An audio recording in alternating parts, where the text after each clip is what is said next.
अखिल भूमंडलीय सर्व शिरोमणि मुनि समाज के संस्थापक आदि मुनीश्वर योगेश्वर सद्गुरुदेव शिव मुनि महाराज की जय। उपस्थित मुनि वृंद, साधु सज्जन वृंद, संत वृंद, साधक वृंद, आध्यात्म ज्ञान के जिज्ञासुओं और प्रेमियों, सभी श्रोता वृंद, आप सभी को मेरा कोटिशः नमन, सप्रेम जय जीव।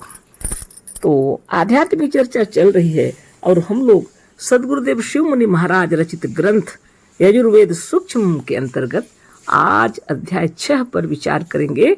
यजुर्वेद में आत्मविद्या है ना।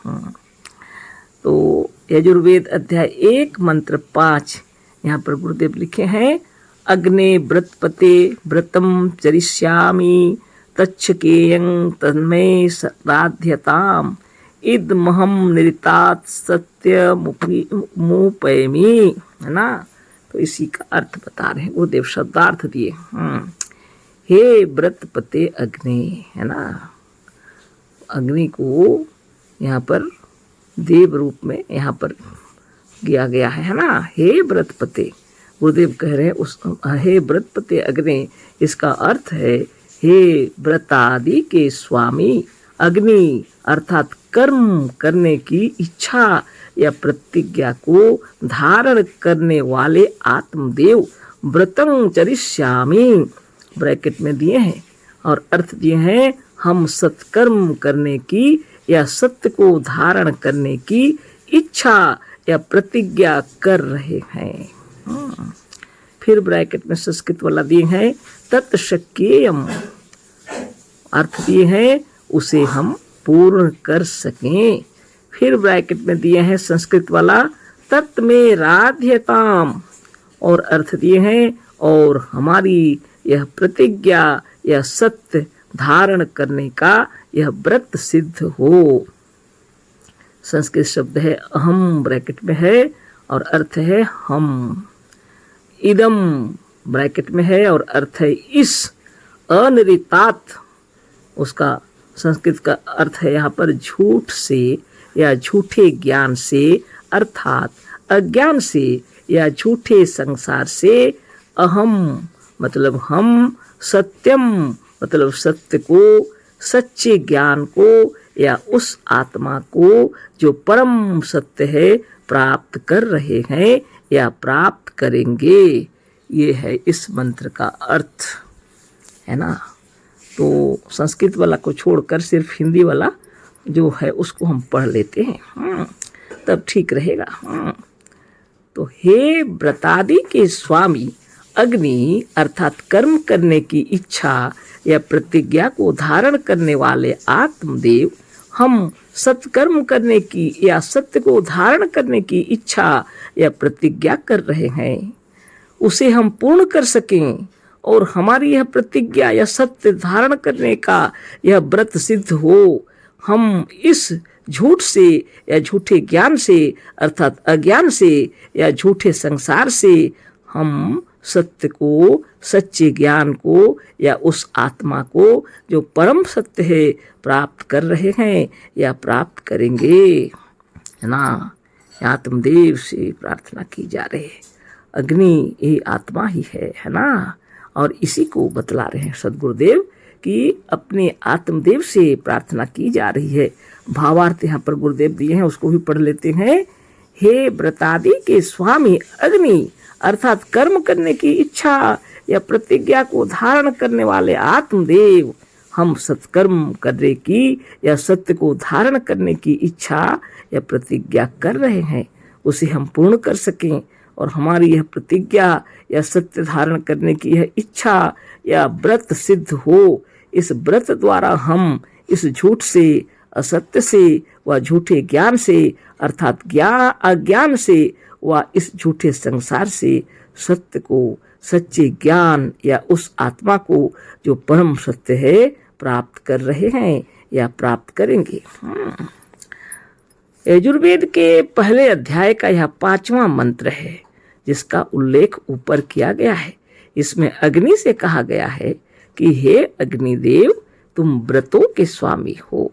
देखो, हम सत्य व्रत को धारण करने या सच्चे सिद्धांतों को धारण करने की प्रतिज्ञा कर रहे हैं, उसका हम निर्वाह या पालन कर सकें। इस व्रत के पालन को पूर्ण करो या सिद्ध करो, जिसमें इस व्रत द्वारा हम असत्य को त्याग कर सत्य को प्राप्त कर सकें। यही है यह मंत्र, इसका यह तात्पर्य है। और इसको बता दिए गुरुदेव, यह आयुर्वेद का 5वां मंत्र है और यह उल्लेख जो किया हुआ है उसी का अग्ने व्रत पते व्रतम चरिष्यामि तच्छकेयं तन्मे राध्यताम इदमहम नृतात सत्यमुपैमि, है ना। यजुर्वेद अध्याय 1 मंत्र 5 से सुंदर ढंग से गुरुदेव बतलाए और आप भी विचार कर लीजिए। यह संकल्प यह मंत्र कह रहा है। इस मंत्र में यह उल्लेख किया जा रहा है, अग्निदेव से प्रार्थना आत्मदेव से की जा रही है कि देखो हम सत्य व्रत को धारण करने या सच्चे सिद्धांतों को धारण करने की प्रतिज्ञा कर रहे हैं। मतलब ऐसा व्रत हम कर रहे हैं कि सत्य को ही धारण करेंगे, है ना। ऐसी प्रतिज्ञा हम कर रहे हैं कि सत्य पर ही हम चलेंगे, उसका हम निर्वाह कर सके, पालन कर सके, ऐसी शक्ति हमारे अंदर उत्पन्न हो। इस व्रत के पालन को पूर्ण करो या सिद्ध करो, जिससे इस व्रत द्वारा हम असत्य को त्याग कर सत्य को प्राप्त कर सके। कितना बड़ा संकल्प है। आयुर्वेद के मंत्र बहुत सुंदर, है ना। इसमें अग्नि से कहा गया कि हे अग्निदेव, तुम व्रतों के स्वामी हो। जितने व्रत हैं जगत में, इन सब के स्वामी कौन है? अग्निदेव है। व्रत का मतलब होता है प्रतिज्ञा किया हुआ है, उसी को कहते हैं व्रत। और किसके सामने प्रतिज्ञा करेंगे? अग्निदेव। अग्नि कौन है? अब आगे आप यहीं से पढ़ लीजिए, नहीं तो हम आगे आगे क्यों बोले, वो भी गुरु की महिमा से हमें भी मालूम है ना, तो उसी को पढ़ते हैं। यह अग्निदेव कौन है? इस मंत्र का यह साधारण सा अर्थ है, जिसे वेद के सभी भाष्यकार या वेद मंत्रों के सभी टीकाकार करीब करीब हमसे सहमत हैं। मतभेद केवल अग्नि शब्द के अर्थ का है। यह अग्निदेव जो इस मंत्र के देवता है वह कौन है? इस अग्नि शब्द का जो इस मंत्र का सर्वे सर्वा है, उसका अर्थ क्या है? यह अग्नि है कौन? बस इसी में हमसे वेद के सभी टीकाकारों और भाष्यकारों से मतभेद है।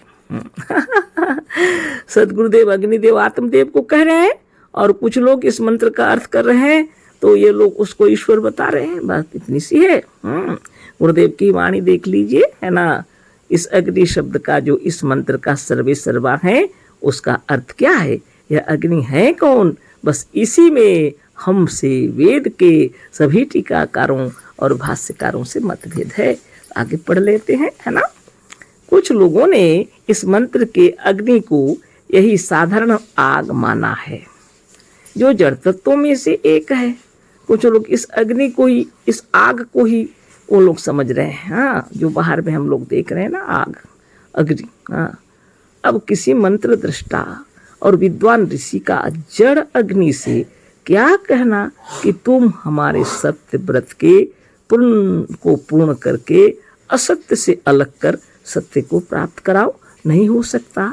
जो जड़ है वह क्या जाने कि क्या सत्य है और क्या असत्य है, और किसी को असत्य से अलग कर सत्य की ओर कैसे ले जाए। अतः इस अग्नि से मतलब सांसारिक अग्नि अर्थात आग से नहीं है। यह अग्नि चाहे जो हो, पर यह निश्चित है कि यह चेतन है, जड़ नहीं। इस पर भी अनेक भाष्यकारों का ध्यान आकर्षित हुआ है, अतः उन्होंने अग्नि का अर्थ ईश्वर किया है। स्वामी दयानंद ने भी अग्नि का अर्थ किया है, पर अग्नि का अर्थ ईश्वर कभी नहीं हो सकता। सदगुरुदेव शिव मुनि महाराज की जय। तो अग्नि तो बाहर में भी हम लोग आग जलाते हैं। तो साधारणतः अग्नि बोलने से बाहर की अग्नि सबको मालूम है, लेकिन वेदों के अंदर जिसे अग्नि कहा गया है वह आपकी आत्मा है, हमारी आत्मा है। जितनी आत्मा है जगत में, इस अग्नि का जो कहा जा रहा है, इसी आत्मदेव को कहा जा रहा है। प्रार्थना भी उसी से की जा रही है ना। गुरुदेव कह रहे हैं ऋषि मुनि इतने महान थे, उन्हीं के शब्दों में, अब किसी मंत्र दृष्टा और विद्वान ऋषि का जड़ अग्नि से क्या कहना कि तुम हमारे सत्य व्रत के पूर्ण करके असत्य से अलग कर सत्य को प्राप्त कराओ, नहीं हो सकता।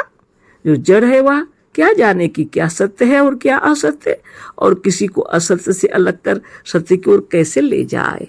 आप खुद ही विचार कर लीजिए।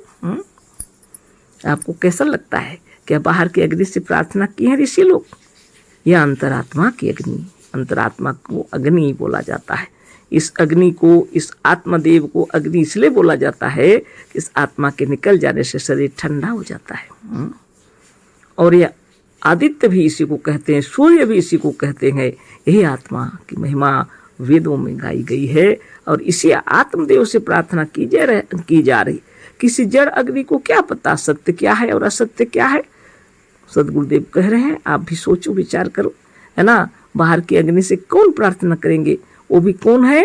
मंत्र दृष्टा है, विद्वान ऋषिगण।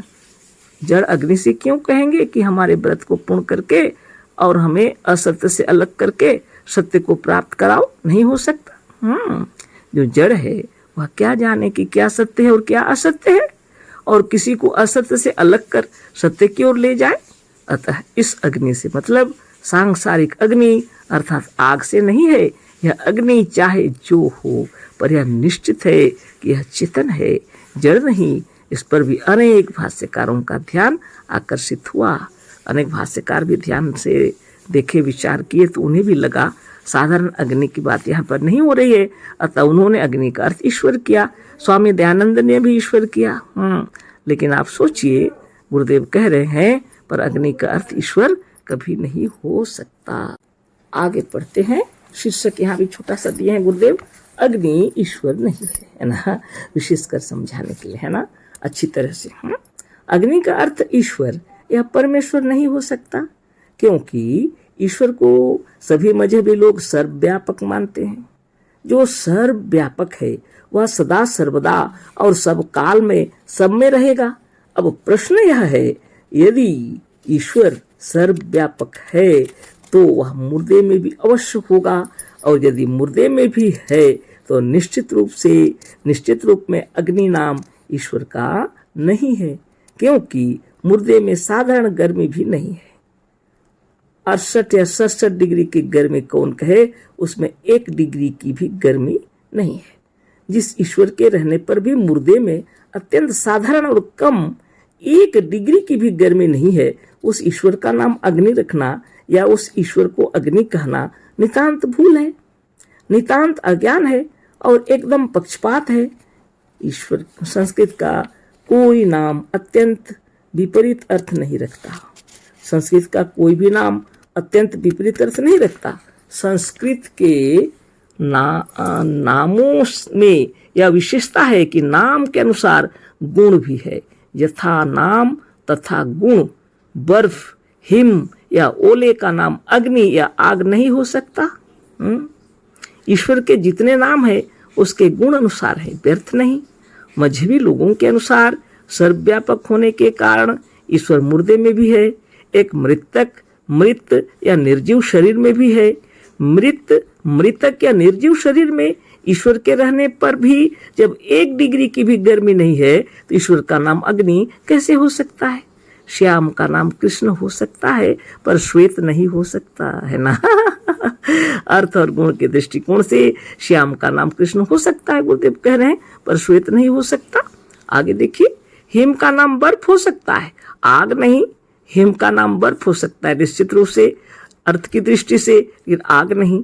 जिस ईश्वर के रहने पर निर्जीव शरीर खूब ठंडा हो गया है, जरा भी गर्म नहीं है, उस शरीर में अग्नि नामधारी कोई है, यह कल्पना भी नहीं किया जा सकता। धन्य धन्य सद्गुरुदेव शिवमुनि महाराज की जय। कितने सुंदर तरीके से आपके हृदय के भीतर के जितने प्रकार की शंकाओं को मिटा डालने की शक्ति गुरु की वाणी में है, और वेद मंत्रों को इसलिए बतला रहे हैं ताकि आप यह वेद के अंदर भी देख लीजिए, जहाँ पर लोग कहते हैं ईश्वर की रचना की हुई है, ईश्वर की कही हुई बातें हैं, लेकिन गुरुदेव कहते हैं यह ऋषि मुनियों की बातें हैं। और ऋषि मुनि जिसको ईश्वर कहते हैं वह इस जीवात्मा है ना। इस आत्मा की महिमा गाई गई है। इसी को अनेक नामों से पुकारा गया है, इसमें से एक नाम अग्नि भी आया है ना। आगे फिर कल चर्चा होगी, है ना। ऐसे सुंदर शब्द हैं जिसमें हम उन्हीं को पढ़ के सुना दिए, आप भी विचार कर लीजिए। और खूब साधन ध्यान तपोबल से अपने आप को जान लीजिए, है ना। अशेष धन्यवाद, कोटिशः नमन, सप्रेम जय जीव, सदगुरुदेव शिव मुनि महाराज की जय।